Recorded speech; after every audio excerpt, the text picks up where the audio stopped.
I am Natalie Simpson, and I'm 36 years old. The profession I work in every day, wearing a suit, is... Thank you very much for patronizing us this time. We look forward to your next visit. I offer a polite nod and bid farewell to the customers.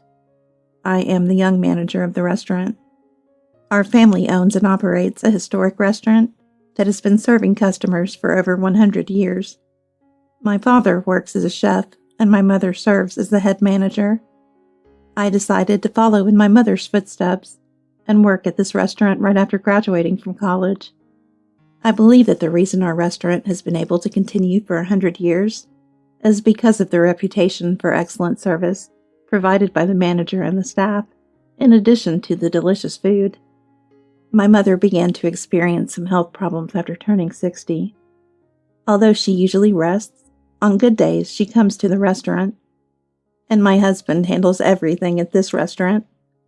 I met my husband in the restaurant business 10 years ago. At that time, when the management of the restaurant was beginning to falter, my husband entered as a management consultant.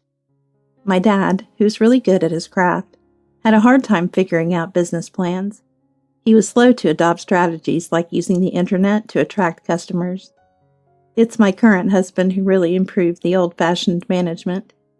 Thanks to my husband's hard work, a few months later, the restaurant became stable and even more customers started coming compared to before. We started dating when we were in the roles of consultant and manager. It was the day our contract ended when my husband asked me, "Would you consider dating with marriage in mind?" That's how it all started. After that, my husband quit his consulting job and has been supporting the management of the inn as an executive in place of my father. My husband's parents live about an hour away by train. My father-in-law is a serious person who retired last year after working at a company for 40 years. My mother-in-law is a homemaker. My mother-in-law actively participates in the local community and seems to have a wide circle of friends. It seemed like she was enjoying herself every day. But according to my husband, my mother-in-law has always had a flaw. She's a spendthrift. She has a weakness for luxury clothing and cosmetics and often can't resist buying them. Sometimes she even gets scolded by my father-in-law for going overboard. I was a little worried about my mother-in-law before we got married, but I thought it would only be a few times a year that I would have to deal with her. Actually, I've been troubled by my mother-in-law for the past 2 years. Since my mother became ill and stopped coming to the restaurant as often, my mother-in-law has been coming to dine at the restaurant more frequently. When she first came, she was with my father-in-law. Because it was the first time, I decided not to accept payment, thinking they were my husband's parents. My father-in-law insisted on paying, saying, "It's not right like this." But I said, "No need to worry. Please come and visit again." Since they wouldn't visit the restaurant often, I thought if they came once every 6 months, my in-laws would be pleased.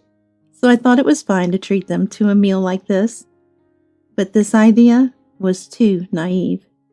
My mother-in-law thoroughly enjoyed herself and began coming once every 2 weeks.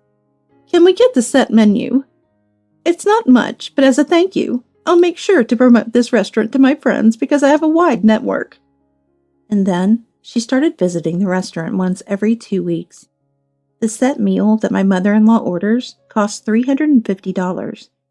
Providing this for free every time was challenging even for the restaurant. But my father said, "Well, it's just part of socializing." So I decided to think the same way. I was hesitant to consult with my husband because I was afraid he might scold me, and I didn't want to worsen the relationship with my mother-in-law. There was another issue.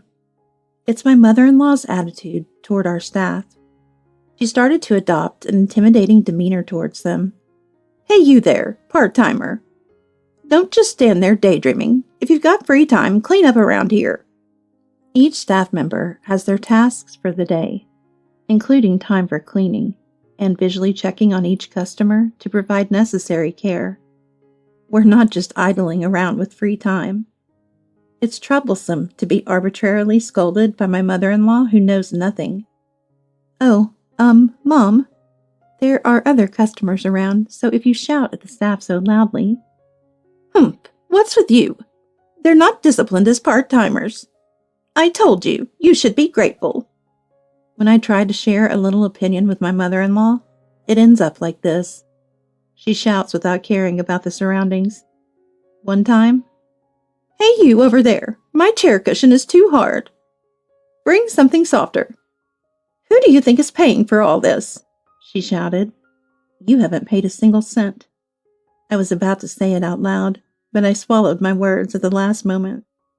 When my mother-in-law is at the restaurant, I never get a moment of peace.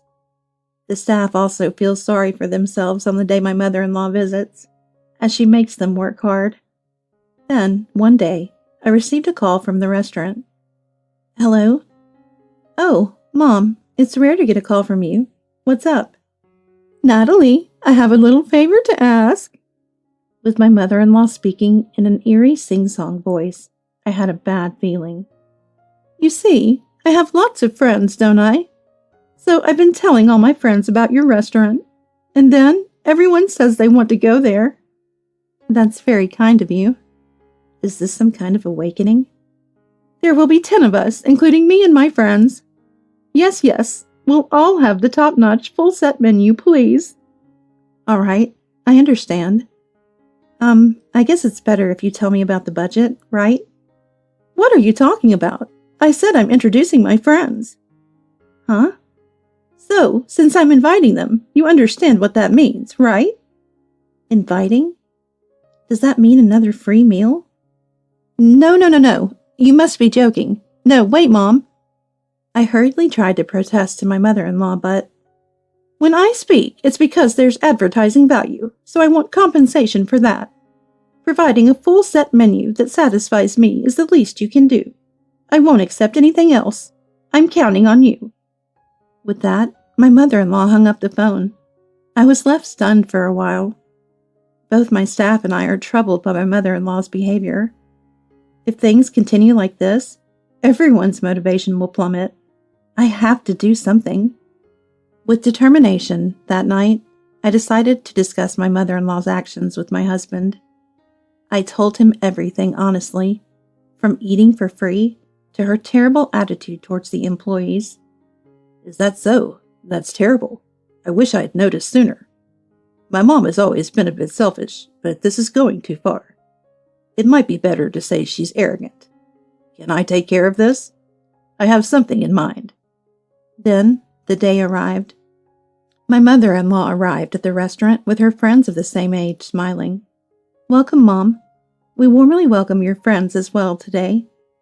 As I guided them to the private room for group customers, "I'm worried my daughter-in-law might inconvenience everyone. Please, Natalie, don't embarrass me." Suddenly, my mother-in-law started picking on me in front of everyone. I could only force a smile. Even before the food arrived, my mother-in-law was already noisy. "Don't we have some softer cushions? Is this not to your liking?" The friend said, No, it's lovely, so please don't worry." But my mother-in-law said, "Honestly, don't make my friends feel uncomfortable." She muttered in complaint, "Is the food still not here? Natalie, aren't you organizing things properly?" "I apologize. I'll bring it out quickly, so please wait a little longer." Despite it being shortly after their arrival, she continued in this manner.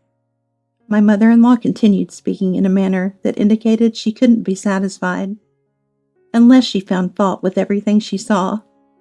As I listened, nodding along, she didn't stop, this time asking incessantly if the food was ready yet. And that's not all. Just like usual, she started disciplining the staff. She started saying things like, "The staff here seem poorly trained," or, "If the daughter-in-law isn't responsible, it affects the staff too." Our restaurant's signature courses were highly praised. While my mother-in-law's friends enjoyed the food and complimented it, my mother-in-law alone criticized, saying things like, "These dishes look cheap. It's because Natalie has no taste." Or, "The staff here are always slow. I should have instructed them to come to the room within 2 seconds when I called." My mother-in-law, who complains about everything, is a complainer no matter how you look at it. While my mother-in-law was being like that, her friends were getting excited about the food, saying things like, "Thanks to Natalie, it's so delicious," and happily enjoying their meal. I wonder if my mother-in-law's mood improved because of her friends' attitude. "You're my friends, so we need better drinks. Natalie, go get the alcohol from over there," she said. "Mom, but that alcohol is—" "Come on, just do it. You should just silently get it. Drink plenty of this premium wine tonight. This is my daughter-in-law's restaurant, so my daughter-in-law will pay for everything." "Is that really okay, Mom?" I whispered to my mother-in-law. "Huh? I don't know what you're saying, but just hurry up and bring it. Come on, move it." And so the banquet proceeded. "Ah, thank you for the feast. Natalie, it's time for us to leave. See us off. Oh, please call a taxi for me, of course with your money." "Okay, Mom. Today's total comes to $30,000. Will you be paying by cash or card?" I informed her. "Huh?" My tipsy mother-in-law returned to a serious expression in that moment. "Yes, I heard that you invited your friends here for free. I understood that you would be the one paying for this." "Huh? What do you mean?" "Do you mean a breakdown of the fees here? If so, then the wine you ordered cost about $3,000 per bottle." "Then why should I pay? I'm your husband's mother, you know. It's awfully rude to think that you can demand money from me." "We're not demanding any money from you. We, as professional chefs, have provided our customers with the finest hospitality through professional service. Our staff has delivered service that more than adequately matches the price." My mother-in-law's face turned red as she trembled.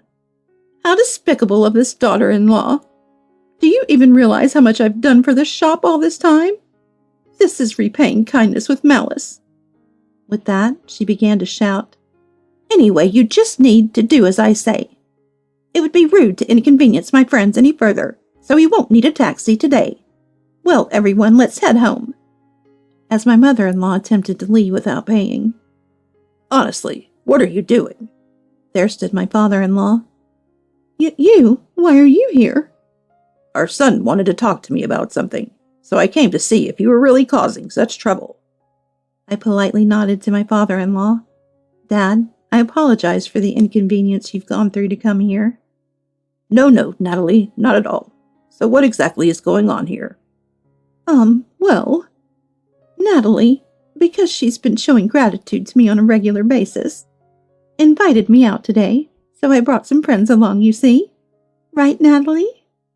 My mother-in-law sent me a pleading look, but I chose to ignore her. No, I never mentioned inviting 10 guests free of charge. In addition to the arrangements for 10 guests at the restaurant, there were also many orders for premium wine. Mom actually utilized services worth $30,000 at fair rate. I believe it's only fair for her to cover these expenses. Upon hearing this, my father-in-law's expression turned stern. "So were you planning to place such a large order and then push all the payment onto Natalie?" My mother-in-law faltered, saying, Yes." "I've told you before, haven't I? That I refrained from frequenting this restaurant because it puts pressure on Natalie and everyone. You said you understood me, didn't you? But despite that, it seems you've been coming here every 2 weeks." "Well, it's because Natalie asked me to." "Stop making excuses. I know you've been lying to me. Do you have no remorse for causing so much trouble to all these people?" "I'm sorry. Perhaps I got a bit carried away." "What are your intentions with the $30,000 spent today?" "That's—" My mother-in-law faltered. As my husband observed this, "Everyone knows that you, Mom, have been eating for free at this restaurant all this time. Don't you understand that it's been putting pressure on our livelihoods, too? If Natalie pays the $30,000 today, and our life became very difficult, how are you going to take the responsibility?" My mother-in-law's shoulders slumped. "You're right. Well then, I'm sorry to trouble you, but could you please pay the money?" My mother-in-law pleaded with my husband. However, my father-in-law, "You don't understand the value of money, so from now on, try working and earning $30,000 to pay it back yourself."